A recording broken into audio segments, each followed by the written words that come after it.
جب وہ یہ دیکھتا ہے کہ صرف خدا کی خاطر مجھے مار پڑی ہے، صرف خدا کی خاطر مجھے تکلیف دی گئی ہے، اور خبر رہتا ہے اور اپنی توجہ کو اپنے رب کی طرف پھیرتا ہے کہ اے اللہ میں تیری خاطر مارا گیا، میں تیری خاطر ذلیل ہوا، مگر میں صبر کرتا ہوں. ایسا اندر اندر اس کا دل گھلنے لگتا ہے کہ پھر جب وہ رات کو اٹھتا ہے تو اس کے آنسو بے اختیار نکلتے ہیں کہ میں کہاں جاؤں. ایاک نعبد و ایاک نستعین کی آواز ایسی درد کے ساتھ، ایسی بھوک کے ساتھ اٹھتی ہے کہ ہو ہی نہیں سکتا وہ مقبول نہ ہو. تو تبلیغ کا صبر سے تعلق ہے، اور صبر وہ صبر جو دعا پہ منتج ہو جائے، دردناک دعاؤں میں تبدیل ہو جائے. یہ جب ہو تو اللہ تعالیٰ فرماتا ہے اذا الذی بینک و بینہ عداوۃ، تمہیں یوں محسوس ہوگا جیسے اچانک انقلاب آ گیا. حیران رہ جاؤ گے کہ یہ کیا واقعہ ہوا، کل تک تو گالیاں دینے والے تھے، آج ان کو کیا ہو گیا. اور یہ واقعات پہلے بھی رونما ہوئے ہیں، آج بھی ہو سکتے ہیں اور ہوتے ہیں. لیکن ان کی اعلیٰ مثال کے طور پر مضمون کو مختصر کرتے ہوئے آخر پر قرآن کریم ایک ایسی بات بتاتا ہے جو ساری باتوں کی جامع ہے اور تمام نصیحتوں کا منبع اور سرچشمہ ہے. لا ذو حظ عظیم،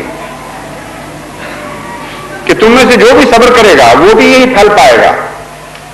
لیکن حقیقت یہ ہے کہ جیسا ذو حظ عظیم کو یہ نتیجہ ملا ویسا اور کسی کو نہیں مل سکتا. یہ ذو حظ عظیم کون ہے؟ حضرت محمد مصطفیٰ صلی اللہ علیہ وسلم. کیونکہ ذو حظ عظیم کہتے ہیں وہ شخص جس نے سب سے زیادہ حصہ پایا ہو صبر کا. عام صبر کرنے والے بھی ہیں، ان کو بھی خدا پھل سے محروم نہیں رکھے گا.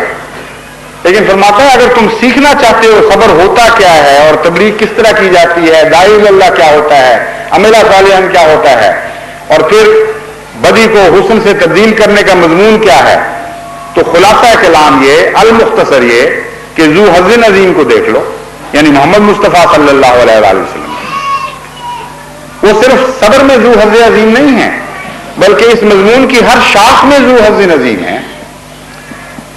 داعی اللہ کے ہاتھ سے بھی سب سے بڑا حصہ دعوت کا آپ کو عطا کیا گیا.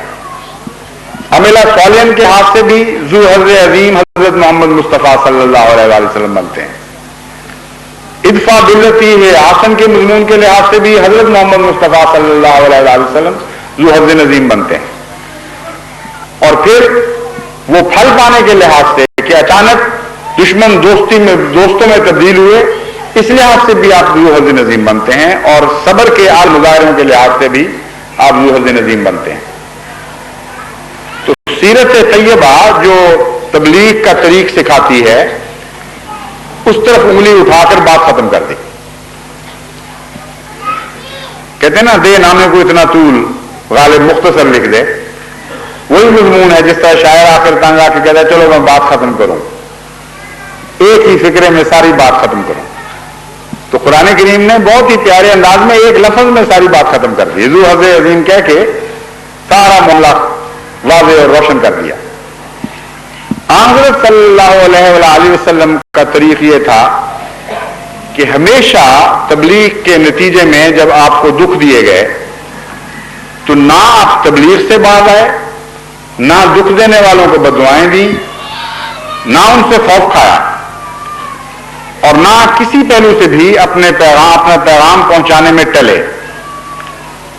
اور اس کے باوجود کہ سوسائٹی نے آپ کا انکار کیا، آپ سوسائٹی میں حسن پیدا کرتے چلے گئے. اور یہ عمل جاری رہا یہاں تک کہ آپ کے ساتھ اور صبر والے شامل ہو گئے اور دکھ اٹھانے والے ملنے شروع ہو گئے. اور یہ قافلہ دکھ اٹھانے والوں کو آگے بڑھتا چلا گیا، یہاں تک کہ وہ انقلاب آیا جس کے متعلق فرمایا ہے کہ تم یہاں بیٹھے آج مڑ کر تاریخ کو دیکھتے ہو تو سمجھتے ہو اچانک ہو گیا. اچانک نہیں ہوا تھا، اس کے پیچھے تو بہت خون بہائے گئے تھے، امنگوں کے خون، جذبات کے خون، اپنے عزیزوں کے خون، تمام خواہشات ان اعلیٰ مقاصد کی بھینٹ چڑھا دی گئی تھی. یہ صبر جب لمبا ہوا تب اللہ تعالیٰ کی قدرت نے وہ پھل لگایا جسے کہتا ہے الذی بینک و بینہ عداوۃ. اور حضرت صلی اللہ علیہ وآلہ وسلم کے زمانے میں یہ عظیم الشان انقلاب جس شان سے ظاہر ہوا ہے کسی نبی کی تاریخ میں اس کا عشر اشیر بھی آپ کو نظر نہیں آئے گا. انگیز انقلابات ہیں، بکثرت مثالیں ہیں شدید دشمنوں کے ایسے عظیم دوستوں میں تبدیل ہو جانے کی کہ انسان دنگ رہ جائے۔ وہ مجاہدین جن کا ذکر تاریخ میں ملتا ہے تو لوگ آج بھی اشش کرتے ہیں کہ 3 مجاہدین اسلام اس حالت میں زخمی تھے کہ پانی نہیں تھا اور زبانیں سوکھ رہی تھیں اور جان نکل رہی تھی، اکرمہ میں سے ایک تھے۔ تو جب پانی پلانے والا اکرمہ تک پہنچا تو اکرمہ کی نظر اپنے قریب ایک اور زخمی پر پڑ گئی اور اس نے اشارہ کیا کہ پہلے اس کو پانی پلاؤ پھر میرے پاس آنا، اور اس کی نظر ایک اور زخمی پر پڑ گئی اور اس نے بھی وہی اشارہ کیا کہ پہلے اس کو پانی پلاؤ پھر میرے پاس آنا۔ بعض لوگ کہتے ہیں 3 تھے، بعض کہتے ہیں زائد تھے، مگر جتنے بھی تھے یہ حقیقت ہے کہ جب اس نے بھی انکار کیا کہ نہیں پہلے اس کو پلاؤ اور وہ واپس اکرمہ کے پاس لوٹا تو اکرمہ دم توڑ چکا تھا اور وہ دوسرا بھی دم توڑ چکا تھا اور وہ تیسرا بھی دم توڑ چکا تھا۔ حیرت انگیز ایثار کے نمونے جن لوگوں میں ظاہر ہوئے ایک دوسرے کی خاطر جان فدا کرنے کے، وہ لوگ سب سے بڑے مسلمانوں کی جانوں کے دشمن تھے۔ اکرمہ وہ ہے جس نے احد میں کی خونریزی میں سب سے زیادہ حصہ پایا تھا، اور باقی جو اس کے ساتھی تھے یہ سارے وہ نامسلم تھے جنہوں نے شدید نقصانات پہنچائے تھے مسلمانوں کو۔ اور اب کایا پلٹی ہے کہ اپنی جان جا رہی ہے اور پیاس سے زبان تالو سے لگی ہوئی ہے۔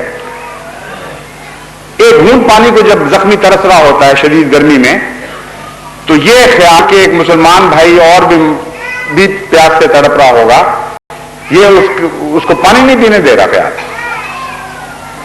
کوئی معمولی قربانی نہیں ہے، عام پیاس کے وقت بھی جب پانی آتا ہو تو آپ کسی دن سوچیں اس بات کو کہ کس طرح دل چاہ رہا ہے کہ ہاتھ بڑھا کر میں تو پیوں، بعد میں دیکھی جائے گی۔